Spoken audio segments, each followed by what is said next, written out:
Welcome to Who Knew. We are fans of the current series of Doctor Who, and here we discuss our likes, dislikes, and insights into the modern regeneration of the show. Subscribe, review, and listen to us on iTunes and Stitcher, or our YouTube channel, youtube.com/WhoKnewPodcast. All our episodes are on whoknewpodcast.com. You can leave comments there, or email us at whoknewpodcast@gmail.com. We also have an Instagram and Twitter account. Tweet at us at whoknewpodcast, and find us on Facebook.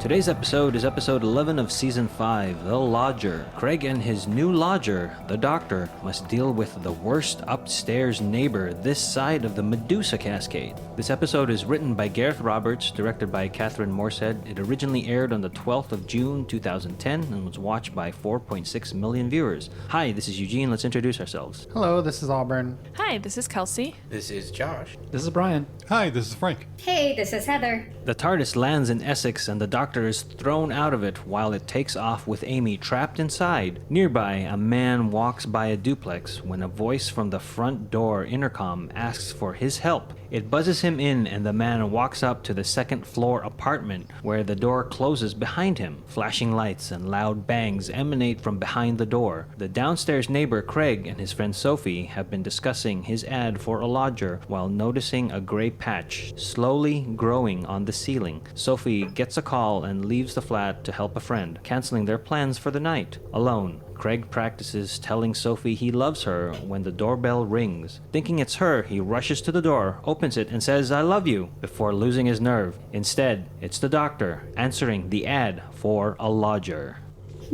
I wish that the Doctor would ring my doorbell and I would open it up.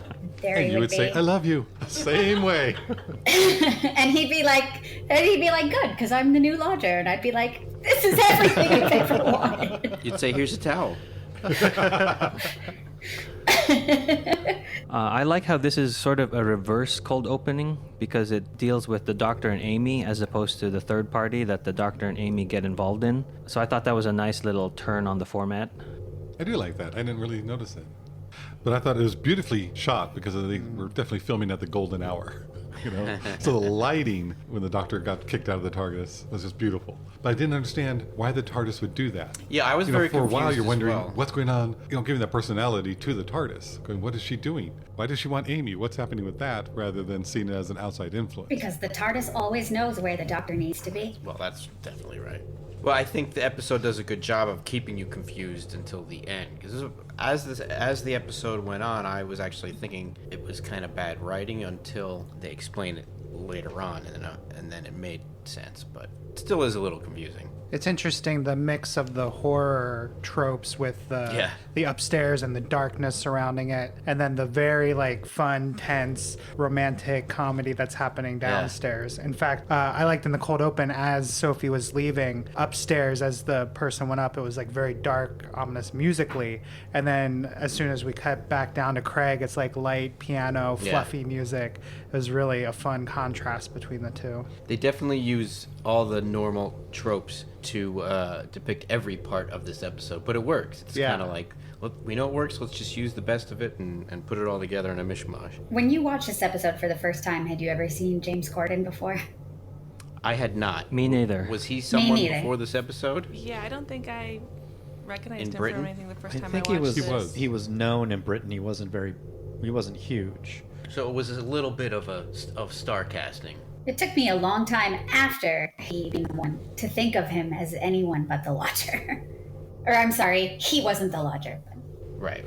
I always was like, oh, that's the guy from Doctor Who. So this was a very big role for him in this show. So I have a feeling he was someone of note in Britain at the time. There was that partner show. I can't remember the name of it. Little Britain or Gavin and Stacey? Gavin and Stacey. That's what I was thinking of. But that was after his role on Doctor Who. I like Craig. I remember liking this character the first time I watched it, and now knowing James Corden more for his late night talk show hosting on the show he has here in America, The Late Show. The Late Show. I still kind of like Craig. I thought that the set designer had a lot of fun. Yeah. Because if you notice the wallpaper, it has that almost rectangles that are rounded on the edge, Very on top of each 70s. other.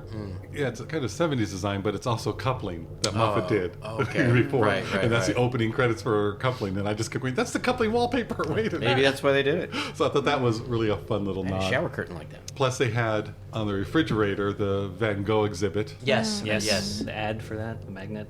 And on a shelf in the back in the kitchen is the Stay Puft Marshmallow Man. Oh, really? Oh, I didn't see that one. Oh.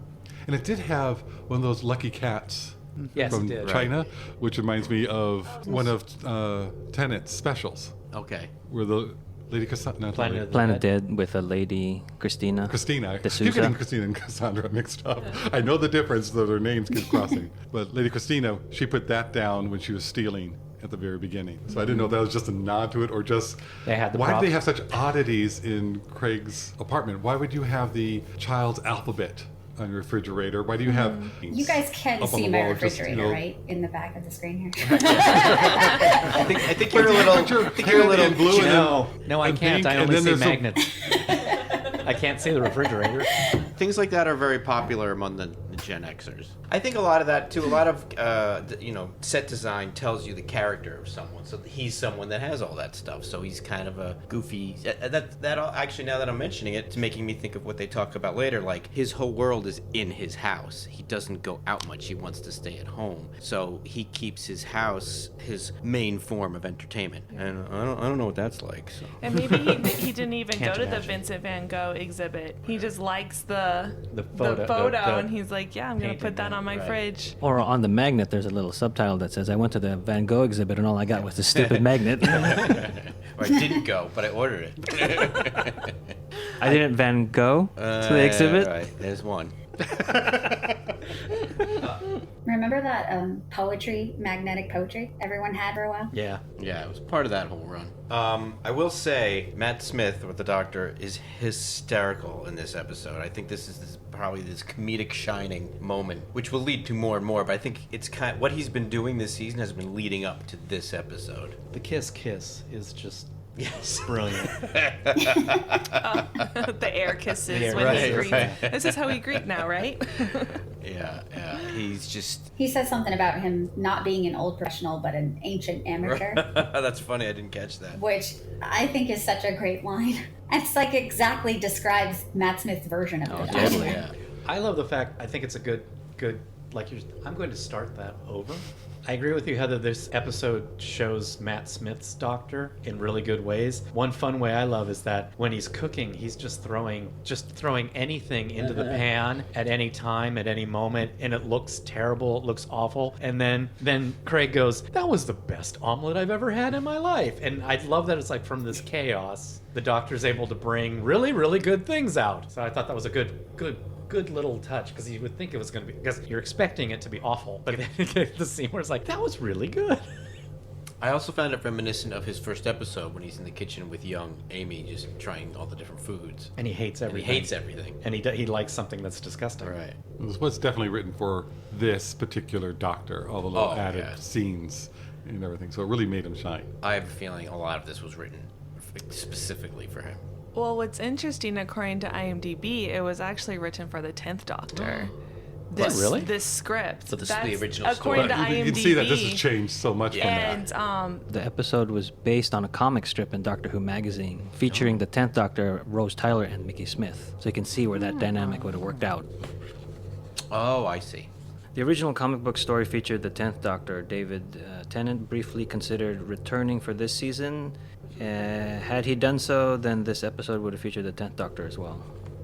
Because we also did mention this is a companion light episode, so it was a cost savings episode. You mentioning that it wasn't originally written for this Doctor makes some sense. When he first enters Craig's house and he's like a little confused or being confusing about his origin, like I'm the doctor, people call me the doctor, I don't know why. That threw me off the first time watching it. Like, wait, did he lose some sort of memory? Is because I always see him as being very confident about who he is and not as like in question of his own identity when presenting it to others. I felt the same thing, but now that I'm thinking of it, maybe he was more trying to be undercover. Like, Yeah. oh, I shouldn't have told him that was my name. I don't know what to say now. I'll say something that someone would say. I don't know. Well, and even like with the soccer, like he has an alias that he has used in the past, right? The John Smith alias is like, used, but I'm glad they didn't do it here. Yeah. I after watching it again, I like the manicness Yeah. of it, and I understood better second time watching it why Yeah. he was just being crazy. The doctor rushes inside and notices the gray patch on the ceiling, saying he can fix it, but also warning Craig not to touch it. The doctor buys a Bluetooth earpiece so he can talk to Amy. During their conversation, he hears the TARDIS trying to land again. Amy tells him that whatever is blocking the TARDIS is in the upstairs apartment, so he'd better go and fix it. Oh, is it he bought that earpiece? I took it as something he cobbled together. It looked so normal. It did? Like, wasn't the it was like kind of steampunk. The brown Yeah, was like yeah. similar to the interior of the TARDIS, Yeah, that's what I thought. but everything else in the episode was low tech, cobbled Right. together. Well, maybe he took a Bluetooth headset and did that to it. He just had it in his pocket. Right. You know, it did strike me like Bigger on the inside. because the information in the episode was doled out a certain way that when he went in there, I know he's the doctor and he knows everything, but when he saw the spot on the ceiling, he immediately knew it wasn't mold. When it looks totally like mold. So, but now looking back, that he went to that apartment with purpose because of something we don't know yet. Yeah. Then he was looking for something. So. And if you watch it, I think he does kind of, what's the word? He's hinting at it before it happens. Mm-hmm. He's like looking at it like, okay, I found evidence that something weird is here. He's not like surprised to see it. Right. He's like, okay, there it is. Yeah, and I think I was caught off guard watching, thinking, how does he even know that's not mold at the moment? Which I think you're supposed to be. Yeah. Because He's he's the the Rotmeister. Rotmeister. Right. They never say that with the oncoming storm. But I think it goes back to what Auburn was saying earlier about I'm the doctor, they call me the doctor. I don't know why they call me the doctor. It's like he's looking for something, which is what we're seeing here. Mm-hmm. And that's just him babbling while his brain is working it out. Right. I see. Yeah, that makes more sense. I think it's at this point where Craig starts telling the doctor everything about his work, Sophie, and life. And then he says, "Why am I telling you this? I don't even know you." And that just reminds me of like what the doctor does best. He just diffuses people and disarms them like emotionally, and then gets them to tell them what their secrets are. Yeah, he's got one of those faces. Well, and the way that he even said it was, people like to tell me their plans. Like it was Yes. that kind of subtext of villainy that people like to you call plans like what the bad people have in store for him, not somebody's life Everyday story. life. Yeah. So it made me think of like Vampires of Venice, where it's like, tell me everything. One day that'll work. I did like Amy holding up the intercom so that he could hear what was going on with the TARDIS, so then he could figure out what is happening to it. I thought that was a great way to tell him there's something wrong with this. Listen to it. And I like just the little bit of the zigzag lever. I did it! Yeah. And he's like, okay, is the door behind you? Okay, 2 steps to the right, do it again. That was just a cute little... Yeah. I thought she was going to do something different, but she did the exact same thing. Yeah, she just had to do it from 2 steps to the right. I wrote that down too. I wrote that exact thing. Zigzag plotter. That's right. And do you think their storyline with Mark had a little bit more to it, his roommate who owns the place? Because he just did that throwaway line of, a few months ago, he got inheritance from an uncle he never knew he had, and he moved out. And then the doctor says something like, A oh, month those ago. things tend to happen. I took it as, that's convenient. It must be something. I thought maybe it must be something the alien upstairs configured to keep him there. The way that he was talking didn't seem like the time frame was right for when the other guy moved upstairs. Right. Well, it's explained later. Yeah. Wait, but there was. But it's not no- explained, but we can deduce Okay. Yeah. later. Watching it, I assumed, like I even said to Almer, I'm like, oh, did the doctor like take care of Mark? But I was like, but how? It's only been 1 day later, Right. and that's a month. What is it? Because I don't. You explain it. It's also at the very, very, very end, right before Amy finds the ring. The doctor is like, okay, you need to write the note, so Got I to cut know that. to go to I need to go to Craig's house, and I'll take care of the will. Oh. Meaning, I'll take care and make sure that Mark gets this money you know. So that I missed that one line because I never. We watched this one the first time with subtitles, and I think that actually helped. Like, you've missed a lot of what's There's a lot happening on that- screen, but there's a lot of words. Yeah, in we We this missed one. it even with subtitles. Okay. Because I was going to say it's like the Donna thing with the lottery ticket. The doctor intervened. 'Cause I figured that's Yeah. what happened, but it never was said, and that's what kind of threw me off. Yeah, But it's it said, but was said. it's a Yeah. I just throwaway missed it. line at the end. My first thought was like, oh, the doctor did something. But then I was like, but how? He's only been there a day. But then you forget, oh, he has a time machine. I like the Bill and Ted version of time travel Yeah. that they're playing with here, where That always you know, got, remember the trash can, and then the trash can falls. If you haven't seen Bill and Ted's It's like, Excellent we would do Adventure. this, yeah. and then it's already done. yeah. Outside, a woman is drawn into the building by the voice on the intercom asking for help. During the flashing lights and noises, a localized time loop distortion throws the Tardis around and alters the clocks in the doctor's room. Fearing the neighbor might be able to detect alien technology, the doctor decides he can't use his sonic and gathers trash from the neighborhood to build something to help. He takes a shower after dumpster diving when Craig hears more noises from upstairs and yells to the doctor that he is going to investigate. The doctor jumps out of the shower with only a towel, meets Craig coming down again after the neighbor turned him away. So, I don't like how this episode makes helping strangers scary.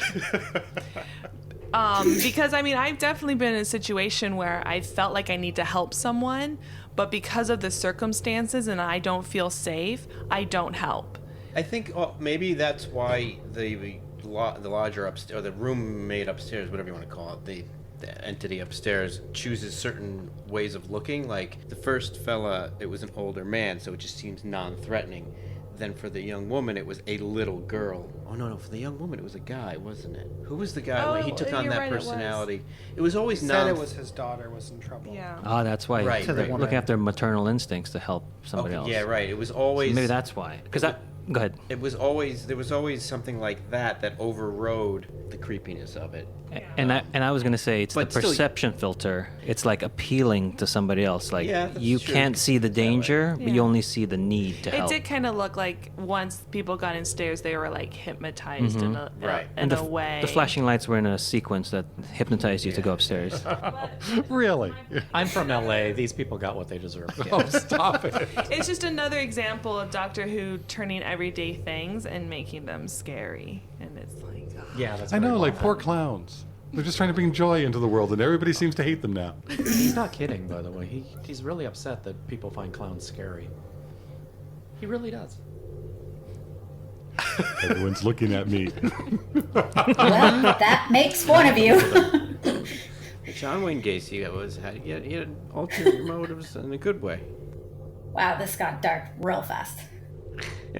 Just to go back real quick, I watched the subtitles. Not only does he say go back and fix the will, but Amy says to him, "Aren't you the right little matchmaker? Why can't you find me a fella?" And it's like Right before he says, I do remember that. go back and write the note and I'll fix the will. It's like that's a whole little bit of fun sequence that I never saw. It's just like, wait, I want to go back and watch it again so I can actually see the episode.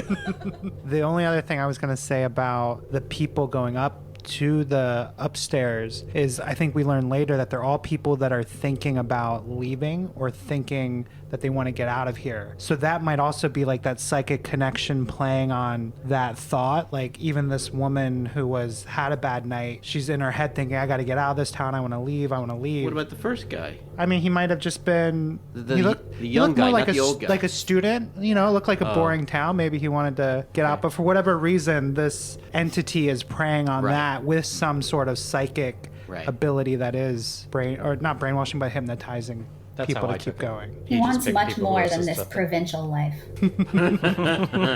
He was picking people that was susceptible. Now that brings up other questions because there's a perception filter, so they see that there's a second story. Where are they actually walking up to? Into the spaceship. I know, but I'm just saying, Where are like, the stairs? I was thinking like the ramp up to the spaceship. Or is it stairs to the roof? Yeah. So if there was no filter on there, they'd just be seeing people walk up to the roof. Yeah. It'd be crazy. And the door to the ship is the door to the roof. Yeah. Maybe. Yeah. I'm just making that up. I was going to bring it up later, but that could also be why that outer hallway, not Craig's apartment, but right outside where the stairs are, there's that very creepy painting of a clown. Like, Oh, yeah. That they're Yeah. like, is right in between When they're Craig and talking, Sophie when they're yeah. talking. And so I was thinking maybe that is like part of the perception filter, because it would have had to have taken some space from Craig's apartment for the stairs if there was only Something's one floor. up with that painting. But yeah, There's some something was meaning really because weird. It was but there at the end too when they Yeah. were talking. Well, Mark owns the building, so Mark's got some weird taste. The Are you- painting was of Dan Leno, who So it's a real painting. I haven't found the actual real painting, but it's very much similar to what he looks like, and he was kind of a vaudevillian character. It's like, that is the craziest thing I've ever seen. We need to put it between Sophie and Craig. I get that. I enjoy it. Hey, I You got know. a plastic chicken in my kitchen. I mean, they're doing for a no reason. companion light episode. They're trying to save money. They're going to have fun with it. yeah. Yeah, from 1888 to 1904, he was different burlesque type of things, and he had dressed as a woman and with accentuated makeup and all that. So I don't know why he's there. Who actually, just liked his work and put him in, but it definitely threw everybody off because it was so centered in the Yeah. screen. There are And it- three people in and that it was scene. almost more. It was almost. It almost felt like the painting was more in focus than the actors. Yeah. And it almost looked like the eyes were following you, kind of Yeah. look. It's like just perfectly creepy for this. And hey, whatever's the set designer found, he put up or she put up. No, even better would have been like, kiss her! Kiss her! I'm tired of this! Or the set designer's like, I've had this in my collection forever. Yeah. I need to display it for the world to see. Probably. The doctor has already cooked the omelet, right? Yeah. I like it where Craig asks him, where'd you learn to cook? And he responds with Paris, 18th century? No, that's too early. 20th century? And then he says, sorry, not used to doing this in the right order, which reminds me, I think he says 17th century. He says, Yeah. is Paris 18th century? No, too early. 17th century. and then he says 20th, and he says, sorry, not used to doing this in the right order. And it just reminded me of Vincent, where this is how time works linearly, in the right order. Lord. And then we have that time loop. Yeah. Oh, With the watches, yes. the watches. His watch goes a little bit crazy backwards, and the clocks on his dresser and Oh. things. And then the other thing when Craig is opening the beverage can That's after So nice. after this. Never mind that. Yeah. That's soccer. That's But what it, it but it's brings already up. happened. Football. The first one has happened, right? Yes. Yes. I don't know. I like the way that's done. Because neither he or Amy are affected by it, but everything around them is. Because of being in the TARDIS for such a long time, they can see the time distortions happening. And of course, when you're never in trouble, grab your sonic toothbrush. I mean, it was in the cup there. I don't know why he put it in the cup rather than still in his jacket. Yeah, but did you question that it was there? I didn't. It was like, of course he put it in the toothpaste cup. Well, there are electronic toothbrushes called Sonicare. Yeah. Yeah. So maybe. No, it was right next to it. Yeah, But I know. It just seems strange. I did question why he put his sonic, brought it into the bathroom with him. It's like, why could Roger Rabbit only get out of the handcuffs at that moment? Because it was funny. That's how Gallifreyans brush their teeth. He did have it close by in case an emergency happened, but he couldn't have it in the shower with him. You already did the shower and the towel? Yes. Oh. Oh yeah, we should take more time talking about that part. No, I'm kidding. Go on. the towel. Yeah, there was one shot there where you almost pretty much saw what God gave him. Heather arrives to happily meet a nearly naked doctor. What? I don't remember that scene. It's from your fanfic. Oh yeah, just don't tell people about that.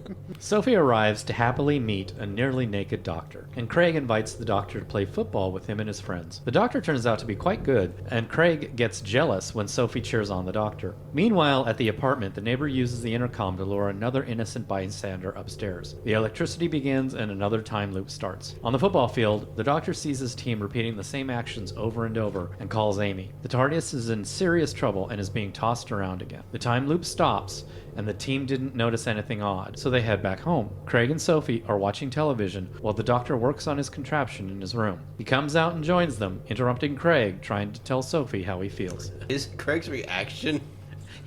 He does like a double take and says like, "What?" Like under his breath. It's the funniest thing. I watched it like 3 times. Were you in a time loop? Yeah. thing about this episode, this episode is as good as it is because of Corden. Mm-hmm. If it was and Matt Smith. I mean, it's basically. well, yes, but Matt Smith would be there anyway. Yes, you're And right. it's kind of like if they had a weaker Right. actor playing Craig, just imagine how this entire episode could fall apart. Because he's able to stand up with Matt Smith. What Matt Smith throws at him, he's able to throw right back. I mean, he's obviously the companion of this episode, but you could totally see him, like you said, carrying the weight of a companion in the future. yeah. And so much of this episode is visual and the reaction shots and things that were on the page, I guess. Just from their characters and how they work together, and just even Matt Smith and him both are playing off each other so well. Yeah. Yeah, it makes me think back to their first scene when Craig is like giving him, Mark and I, my last roommate, we had an understanding. If there's any girl around, just let me know. And then he winks. And then the doctor winks back. And it's like, wait, what? What would I need to let you know about? And it's like, oh, if you have a girl, and then, just let me know. And Or the doctor being boyfriend. like, or boyfriend. That's right. He says that. He looks them up and down. Yeah. Well, let's see, bow ties, okay? Screaming. And then, just shout. And he's like, yes, I'll say something like, I wasn't expecting this. But there's that whole back and forth. It's their dynamic is really great. I love that he shows up at the football match. I love that he shows up to the football match in the uniform and his coat. Yeah. It's just funny. And have we mentioned, we didn't mention yet the number on his jersey that he puts on backwards at first. It's 11, isn't it? Yeah. Wow, I didn't catch that. Again, it's something that's like suddenly the doctor's good at football. That's Right. great. Well, it's it's just funny- you wouldn't expect it. And I know that they were playing off the fact that Matt Smith is good at football. That's what I was wondering. But the way I took it is, he doesn't know how to play this game, but as soon as he sees how to play it, he's the doctor, and he just figures it all out. Because I like how they say, "Are you good at it?" And I like how he's like, "Let's see." That's the one with the sticks, right? Right. Yeah. Who else looked up to see if Matt Smith actually really was good at it? It's in the Doctor Who Confidential. He goes, I was looking forward to this. I get to play football with my mates, type of thing. So Yeah. it was fun for him. Yeah, I looked it up. And they play like a jaunty "I Am the Doctor" score. underneath. what was So it that? is the Oh, dun, yeah. dun, dun, dun, Yeah. dun, dun, dun, dun. But it's played very happy and we're out playing a game. Thank you for using the word jaunty today. It's a better day because of it. Josh, he was Matt Smith was on the projection to be a footballer. They got to showcase it. Yeah. Back injury, I think, right? Yeah, something to his spine, some kind of spinal injury. And then a teacher of his introduced him to acting, to theater. Went left because of a spine injury. Weak. Sorry. That's okay. I like the gratuitousness of the doctor being so good Yeah. at football. Like even when Craig was set to take like a corner kick or Yeah, he something, just the comes doctor in. like flies in, and then the pumping of the fists, like very stereotypical athletic displays that you wouldn't expect from the doctor. I think this whole episode is appropriately cliche. Like the backlit neighbor upstairs, like everything is the cliche of what it's supposed to be, but they do it so well and it all works. I mean, the romantic, awkwardness, and then the awkward roommate. It's basically Three's Company comedy, and the thing that you're talking about right now, and even towards the end when they're being drawn into the danger and stuff. It's all things we've seen a million times before, but it was just put together in such a nice omelet that it works great. And all stuff that's really economic to do, like Yeah. that stairway set Yeah. with one practical light, and just making it so creepy and going back to it so many times. But it was such a cheap, effect, but it works really well. Yeah.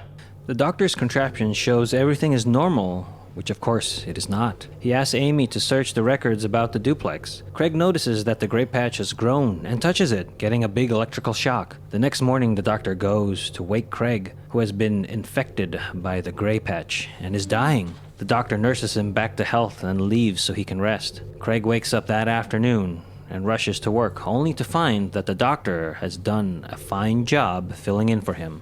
What does the doctor do again to cure him? I get to see.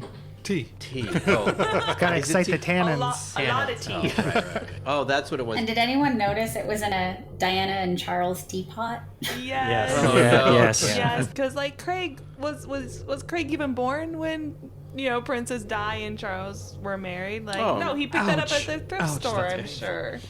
Craig was definitely born. Yeah, it was then, in 1999, was it? No, No, that's when she right? died. It was 81. He when might they were I mean, married. Craig was around when they were. Yeah, 1981. I would think How so. old? How do you From think? 2010, that was 10 years ago. Okay, well, we don't know how old Craig is supposed to be. He would not I have think been he was in born. his This is- 20s. Judging this- by my own Would you- age, he would not this have been come out born. 2010? 2010. He would not have been alive because he was 27. Oh, So when but he would have been around for 73. her some of their life and death. I right? view it as Am I that old? he found that Yeah, that's tea like a set. thrift store. He had a thrift store for like Well, £2. James Corden was born a in hipster. 1978. Dang, he looks good. It's just a still kitschy funny. thing that he found in the store. I had an Elvis poster up once, and that's a bad reference. Never mind. I think you know where I was going with it. The contraption that the Doctor creates just reminded me of E.T. and the way he Yes, creates his own yes. communication device. I thought that was a good touch. The whole scene where he's talking with Amy while he's building that thing is It's great. too. It's great. I gotta say too, Karen, is it Gillian? Is that who Gillan. it's like? Gillan. Karen, she's a great comedic actress as well. She always gets the joke and always plays it perfectly. Almost too subtly sometimes. You don't even realize it was a joke. She kind of understates things. It was also in this that section I think where she was reading off the TARDIS screen the numbers. Oh, she's counting down again.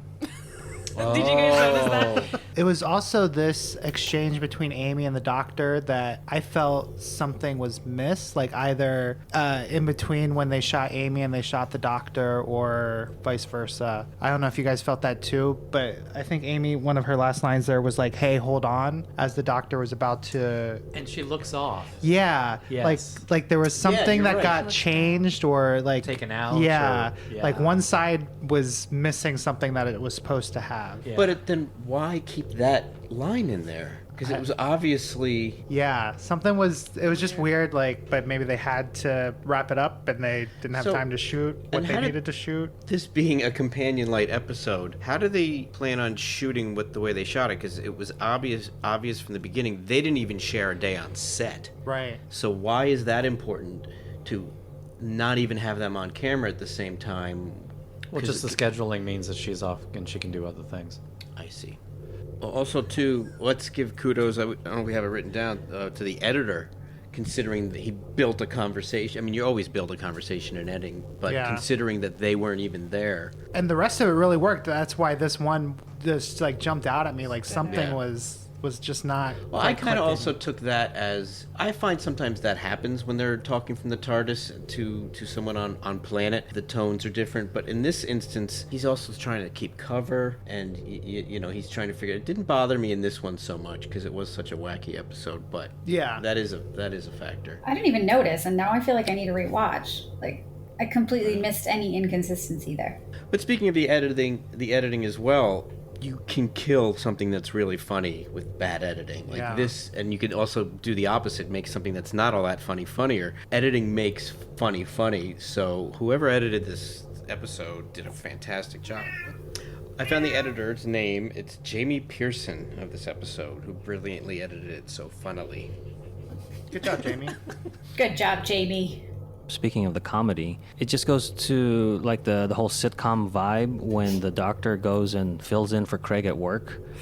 I kept expecting something to go wrong, but it doesn't, and I'm pleasantly surprised that nothing went wrong. He tells a customer off though when the boss is like, "Hey, we don't need them anymore. The Doctor's that good." Yeah. Well, nobody seemed to look at Craig poorly in that moment at work. So he was like, "Yeah, go home. You're sick." Like the boss was like, "Everything's fine. You'll have your job tomorrow." So the Doctor's not doing anything to make Craig look bad. Right. He's just looking so good that Craig's insecurities are coming out. And another great comedic moment is when the two of them are on the sofa and the Doctor pops his head up Right. and he has a screwdriver and he Yeah. says, "Does anybody know where the on switch is on this?" That is just great. That's the one thing that I think they take liberties with. It was really funny, but someone as astute as the Doctor would know that an earthly screwdriver wouldn't have, a button. But I don't care. The other thing I just wonder is, where are the police? These people keep disappearing. It was only they've been happening. Only- Maybe they've been. I was thinking, well, it's only a few people, but Touche. It's like, no, there's... we're the Maybe police there's in a some lot kind of of. these episodes. Maybe there's some kind of perception thing that happens if the police get closer or something. But the doctor wasn't there for the screwdriver. You don't know. Yeah. But I think the doctor was bored. You know, his contraption's working, he's waiting for that. And so he goes out. It's not about the screwdriver. He's going, Right. okay, let me work on these two and show them what they're doing and let them open their eyes that they should be together, because he's doing the whole, you know, reverse psychology with The, her, with orangutan Sophie. thing, yeah. You know, to say, well, you won't be able to go anywhere. Don't, you know, she fights back. You know, I love that- I see what you did there. That was brilliant. I loved that. The blindsided pep talk. Well, and even better because Craig is oblivious to what's happening until the very end.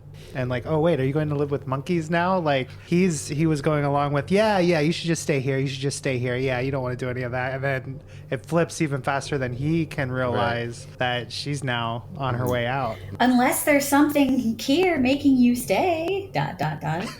I like that they made her like him from the beginning as well. So it wasn't just, that would be almost overly cliche if it was just an unrequited love.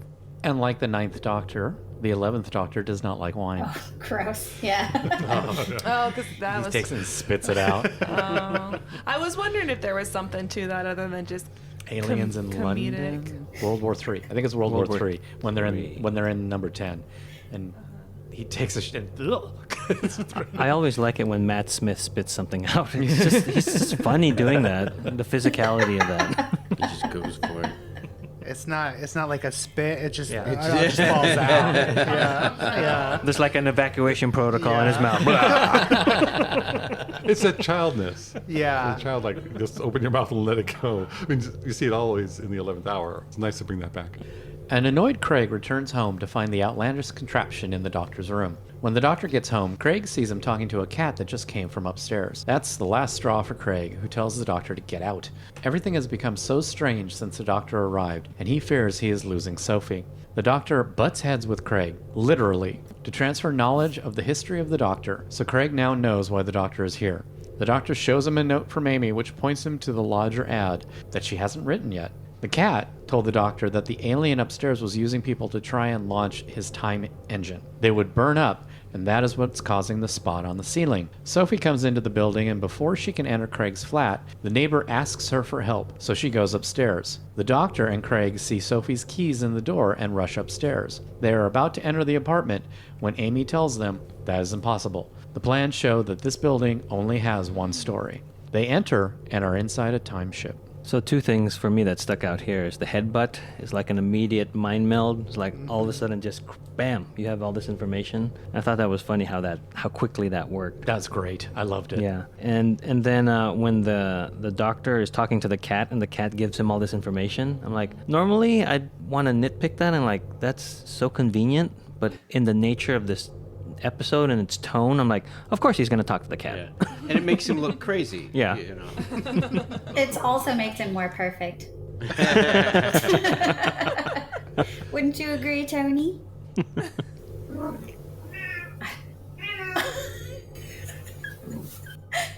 He agrees. And this cat has been in the episode the whole time. You keep hearing it every time the doctor goes out. You see the cat wailing in the background on Do the we? streets. I didn't catch He's bringing that. all the stuff in that he's dumpster dive, and the cat's wailing. I heard it, but I couldn't see the cat. Yeah, you Where don't is see him. the You just cat? You just hear the cat. Okay. Right. So it's like, oh, this is the cat. Why?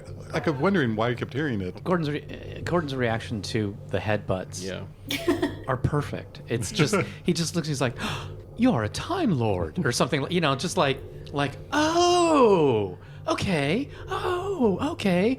He just And then plays he's on it the phone so with well. Amy. That's Amy Pond. Oh, I know this. Wait a minute. Wait, didn't David Tennant do something similar though? Not like that. It's been It's more. painful. It's yeah, but with hands on the face, not just a That head. was a mind meld. Renette. Girl in the fireplace. And I think Donna at the end of her journey. Well, that was more to take things out. Yeah. I think with Lynette is to share, the idea of to share. Yeah, but still. But then she saw some of his. But there's no time for it now. Bam! Yeah. It was the football. Because they Yeah. had that one scene with him batting the ball like 3 or 4 times with the head. And it's Okay, like, so he's in that mood. And there's one thing that I just realized in the middle of this podcast, so thank you all.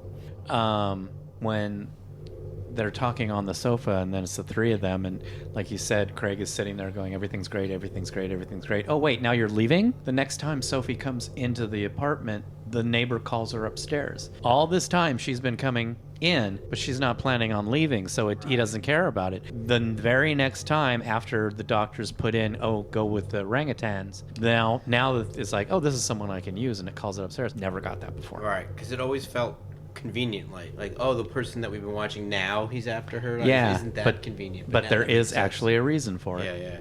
And there was a line that was said about her changing. It's like, why does he need her now? Because of that. So there was a line when she was upstairs. Oh, was there? Yeah. Oh. It's again, they talk really quickly. No, I didn't catch it. Wait, but I'm a little confused. Why does he need that energy? Like, he wants Craig to stay so he has a place to park his spaceship. He doesn't want Craig to stay. No, he'd He use doesn't Craig as if he need- could, because then he He's- could leave. Can't use Craig as a pilot because Craig doesn't want him to leave. Oh. Craig- There's a He's- psychic they're looking connection for that a he needs pilot. with it. He's looking Right. for a pilot. So Yeah. basically, all these people he's killed. I didn't catch this. Yeah, the desire all to these leave. people he's killing are. He's trying to find a pilot for the ship because And he's- it's an artificial intelligence. Yeah, Yes. and he's not the AI isn't intentionally killing them. Right. It's that they're not compatible to pilot this alien ship, so Right. they're burning up. Right. I Which didn't is catch that. residue mold in the corner of the Ew. room. Which is also poisonous now. And electrical. An electric, yeah. But anyways, it's a fun episode.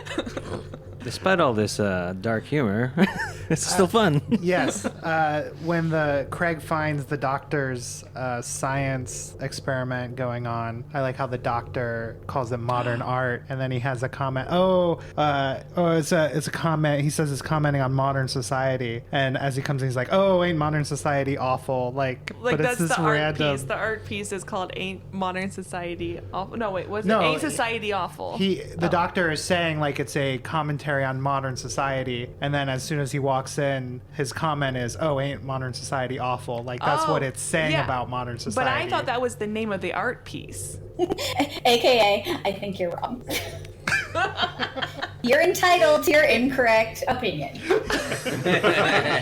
They see Sophie screaming as electric bolts are pulling her hand toward a button. As her hand touches the button, the doctor tries to use his sonic to free her. Sensing the alien tech, the device lets her go. A man appears, a hologram of the ship's emergency program, and tells the doctor to help him. He was activated after the ship crashed, which killed all the crew. He has been trying to find a pilot, but the humans can't handle it, and they all die. But now it has found an adequate pilot. Electric bolts extend to the doctor, pulling him to the console. A Time Lord is too powerful, and if he touches the button, the whole solar system could explode.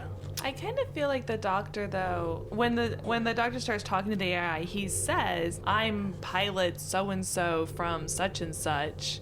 So like the doctor kind of did that to himself by like. Are you talking about the doctor's quote? It's just like how the doctor gets the AI to tell him information. It sounded like he announces himself as some kind of pilot. Yeah, because I think he's trying to save Sophie. Yeah. He'd rather. But then when the AI then is like, "You're the pilot, you're the adequate pilot," it's like. Do you have the that quote, doctor. Eugene? Yeah, the doctor says, "Hello, I'm Captain Troy Handsome of International Rescue. Please state the nature of your emergency." Yeah. So it's a joke. He's trying to get him, like, tell me everything. Oh, But, not pilot, captain. well, hold on. And International Rescue is the Thunderbirds, the Tracy team. Oh, so there's a lot of references. Yeah. Because also you have the doctor saying, "Please state the nature of the emergency," Which is from Voyager, which is the emergency medical holograms opening line. Yep. And that character is called the Doctor, because that doctor has no name. He's just So, the EMH. He's just the EMH. That's layered, man. Yeah. That's why I was like, this is a quote. I had to write this down because there's so much going on here. It's like a lasagna. This ain't no Monday. I like that when the doctor trying to get, when the doctor's like, oh, Craig, you're the only one who can shut down this ship because you don't want to leave. As like, the doctor, or Craig's like, are you lying? And the doctor, is that a lie? And the doctor's like, of course it's a lie. I like that that's admitted. And then that Craig is like, good enough for me, and goes ahead and does it because it reveals that, as Craig would be a good companion, or is a good companion for the doctor, and he's brave and uses the doctor's catchphrase of Geronimo. Yeah. Oh yeah. Yeah. I took that as for the headbutt. yeah. It's there still you go. there. Yeah. Mm-hmm. I Yeah. felt the same. I think I that didn't put that together, so that's cool. Yeah. I think that's also why he asked if he was lying. Oh. That the he doctor knows lies. He knows the doctor. Interior knowledge of the Oh my doctor. goodness. Oh my goodness. See, So- I liked that Yeah. interchange without even like knowing any of the Now you stuff. love it. I thought it was interesting that this ship is like somebody else trying to make a TARDIS. Does this come back? Because I don't recall it ever coming back, but it seems like a really big deal, even to the doctor at the time, that somebody else was making this technology that he was unaware of. Yeah, I thought so too. When I saw this the first time, it was like, is this supposed to be the master? Or is this supposed to be something that we should know from Classic Who? Or something we should pay attention to. Yeah, and then it never. I did like how the thing that was drawing everybody into the command console had several spots, because you guys have said the TARDIS needed or used to be driven by several Gallifreyans or several Time Lords. So I thought that was a neat connection to like a TARDIS that we're used to seeing, that it would take several people to pilot it. But yeah, it seemed like a really big idea to not come back. Agreed. It did seem odd for him to say that because it's almost another throwaway line. I would just assume that whenever an episode is more about the new character's story than the Doctor's story, that it's probably going to be a one-off villain. I feel like that happens a lot. It reminds me of like the Love and Monsters episode, where that was clearly all about Elton. Oh, wow. I don't know why I remember that. And his people. I knew that wasn't going to go anywhere. And so I just feel like we spend a lot of time in this episode with Craig and Sophie. And we spent a lot of time with the Doctor too, but because Amy wasn't there, it was more of a Craig and Sophie story. And so my brain automatically thinks this is a one-off. We're never going to see this enemy again. So it is a big idea, but it never even occurred to me that it was strange. I didn't associate this with the silence or the crack in the wall or anything like that. I had a hard time remembering a lot of things about this season. One reason I'm enjoying it so much. But I kind of remembered this episode having something to do with the silence, but not, because maybe the spaceship looked the same as the Silence's spaceship when we eventually see it. Is there anything? I don't know. All right, well, maybe put a pin in it. Well, here's a spoiler for anyone who hasn't watched more of the Doctor Who episodes and are following along with our podcast. So, warning spoilers, the time travel pod was later revealed to be technology used by the Silence. An identical pod was used by them in Day of the Moon. I have that here. I was going to bring that up at There the you end. go. Really? Yeah, and I remember. I guess we, out of sight, out of mind. Very good. There's a couple spoilers in this. The machine creates a psychic connection with the pilot, so it needs someone with a desire to leave. The emergency program never wanted Craig, because he just wants to stay in his flat. Because of this, he is the only one who can shut down the engine. Craig places his hand on the button and concentrates on why he wants to stay. He says out loud that he can't leave Sophie and he loves her. She also confesses her love for him and places her hand on top of his. They kiss, which stops the device and frees the TARDIS. The ship begins to self-destruct as Craig, Sophie, and the Doctor run to safety outside and see the second story disappear. And true love conquers all. Yeah. Kelsey was crying during this moment. No, I wasn't. You were crying No, during you this were moment. crying. No, you were crying. It's okay. We're all crying. We were all crying. Really, I was more like Amy. Amy made this like ugh face, and I was like, yes, that's me right now. And I was thinking, it can only have people who have a desire to leave. That's weak. It wraps up the plot. Yeah, sometimes, as great as these stories are, they use just very thin reasoning. Since when is love They're very thin complex. reasoning? Love is always the answer. When it flies a ship or doesn't fly a ship. Right, yeah, exactly. When you fall in love at first sight and live happily ever after. That's thin. What do you mean first sight? When you see You're something saying for the when first has time. love ever Oh, been? I thought you were implying device. All the that time. Craig and Sophie fell in love at first sight. Oh, no. Not in this. Okay. No, I actually like the way they did this, like we said Yeah. earlier, where it's like she already likes him.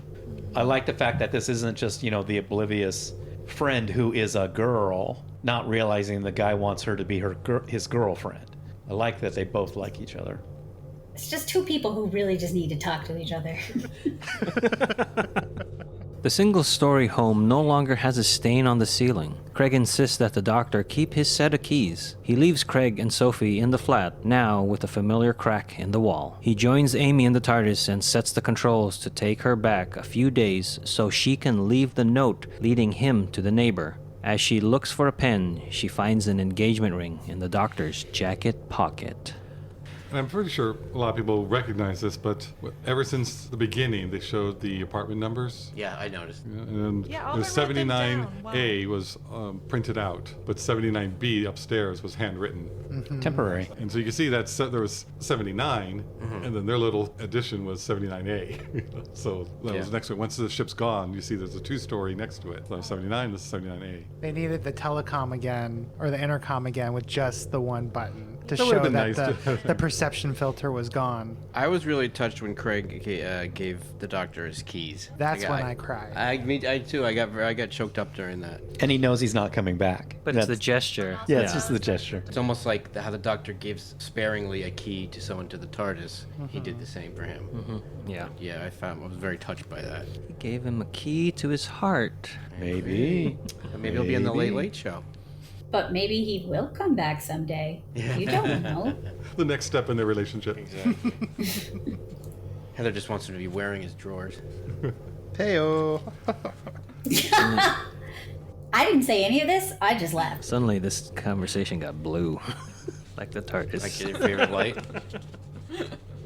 So this ended at the end to remind us all that the crack is still around. Yes. I was disappointed in that. It's such a nice standalone episode, and then you No, got but that. they had to tie it into the ring. Yeah, they had to tie I it all did in. too, but at the same time, I'm like, ugh, you I didn't don't need mind. it. I think it's I It's know a it's an obligatory bad wolf. It's but a personal it works. preference on me. I didn't care. I like it. I agree with you. It's like it didn't need it. Yeah. Yeah, I didn't like It wasn't enough to continue on to the next episode, meaning that in other ones they always said, well, it's a 2-parter or is it a 3-parter? Because enough of that storyline dealt with what was going to be the finale.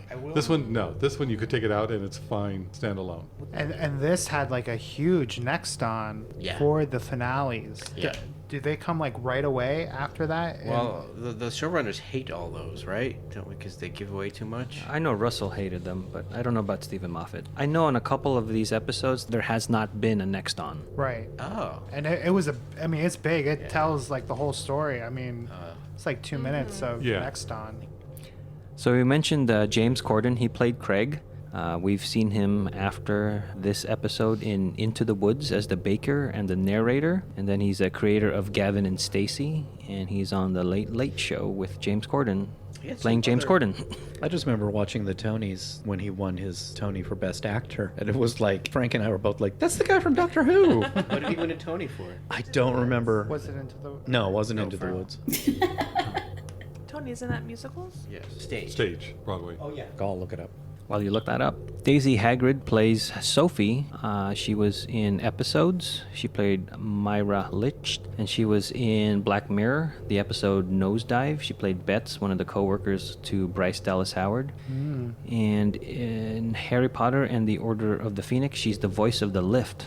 And she was in Green Wing. Her character's name was Emmy. And Green Wing also stars Olivia Colman and Michelle Gomez, so I would recommend checking that out. I first recognized her from the show Uncle. She plays the mom Sam in the show, and it's about like a deadbeat uncle and her brother, and how he relates to her son, his nephew. And Jem Wall, he played Michael. Michael's the name of the boss. He was Guyman in Game of Thrones. I don't know. He's Guy probably Man? a soldier. He was just in one episode. And see, that's probably why I didn't write it down, because I like Maybe he was one of the Brotherhood or could be something. But he looked familiar. What was it, Jim or Tim? Jem, Jem Wall. Oh, He won as lead actor for a play. 2012, One Man, Two Governors. Always a critic. Thank you for Brian to join in the conversation, and that was about James Corden. Did you guys hear Tony? Yes, we did. That's part of why some of us were laughing. He was telling me about his thoughts on who he thinks this episode would be good for. So he's ahead of the game. And did we say that James Corden has a knighthood? No, Yep, he's got an OBE. What's that? Officer of the British Empire. Oh. So the Lodger, who is this episode good for? Or more specifically, this episode is good for who? A new viewer, a casual viewer, a fan of the show, or a diehard? While I enjoyed the episode a lot, I do not think that I would use it for a new Who viewer. So I'm going to go with casual. Because, again, like this season is one that I haven't revisited as often as Christopher Eccleston's or any of David Tennant's. It's been fun to rewatch. I did enjoy it, but yeah, I don't think I would personally use it to introduce somebody to Doctor Who. I remember really liking this episode I remember liking this episode when I first watched it. I thought it was fun and it was funny and it was a little scary. So I'm going to say that this episode is best for like a casual viewer, but it's a really fun episode. And if you're just casually watching random Doctor Who episodes, I think you would enjoy this episode. I think this is good for a new viewer. I kind of agree with Auburn where I wouldn't choose to show someone, but I think it's good for someone new because it's standalone, it's funny, it's someone else's point of view, like a new person's point of view of who is this guy, the Doctor, and it hints at a lot of what the show has outside of this episode, which would give someone some curiosity as to find out more stuff. It's got her. You see the TARDIS because a lot of shows that are bottle shows like this, you don't even see the TARDIS, but you do see the. But you do see the TARDIS. It's okay. Sorry, They disagree with Josh. But you do see the TARDIS, you see aliens, or like you even get the weird motivation of some alien threat. It's got every little piece of what Doctor Who has, and it's just great fun. So if someone was more into comedies and I was going to introduce them, this would be the one I would introduce.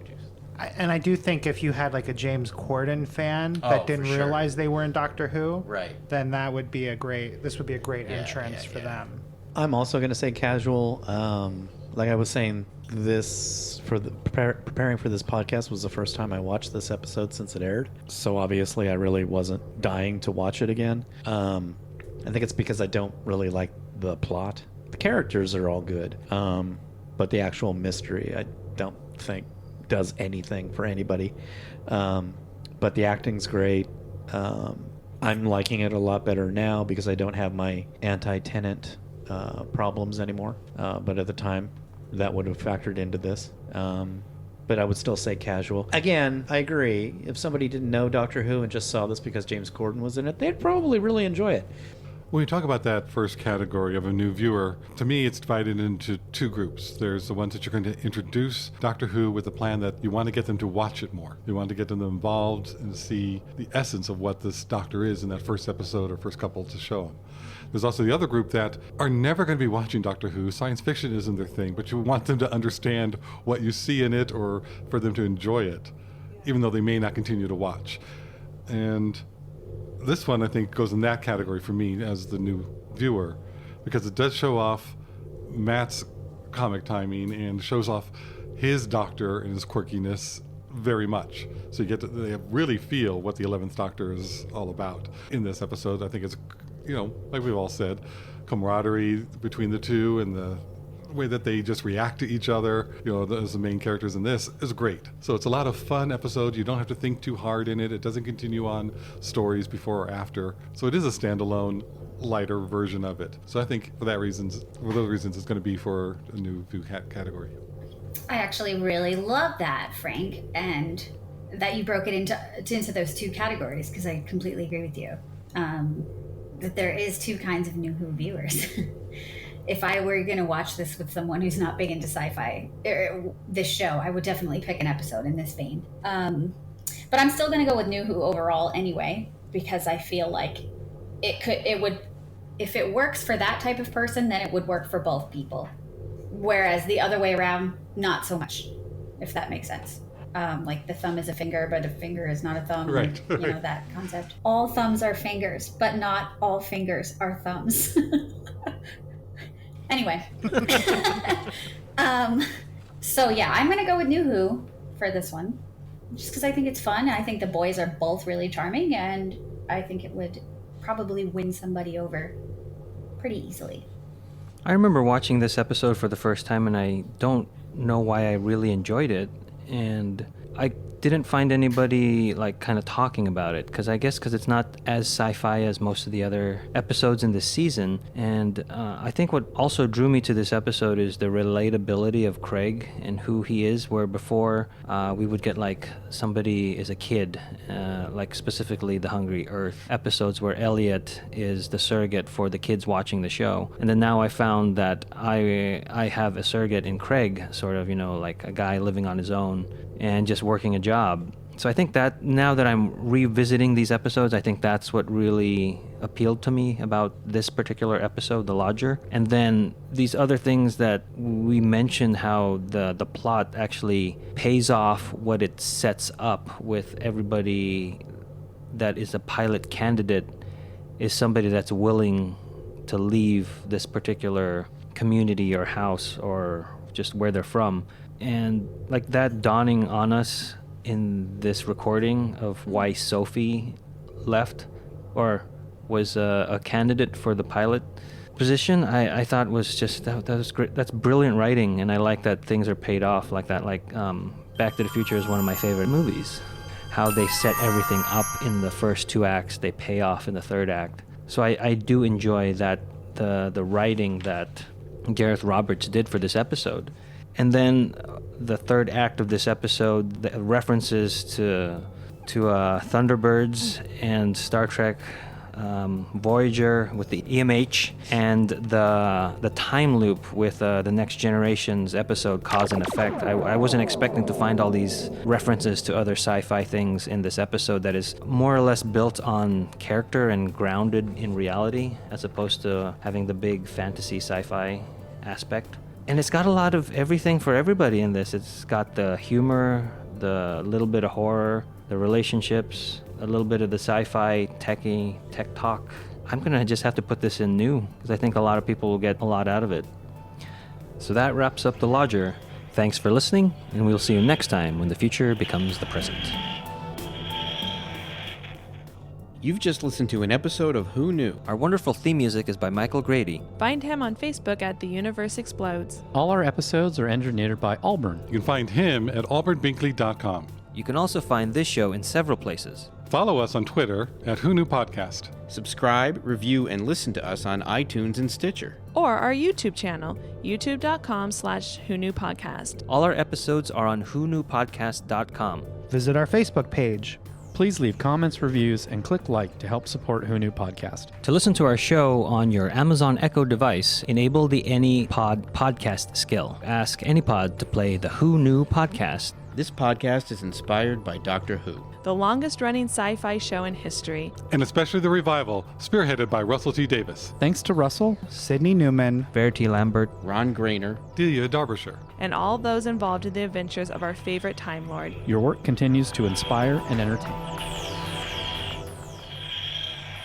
Heather, you had something? No, I'm good.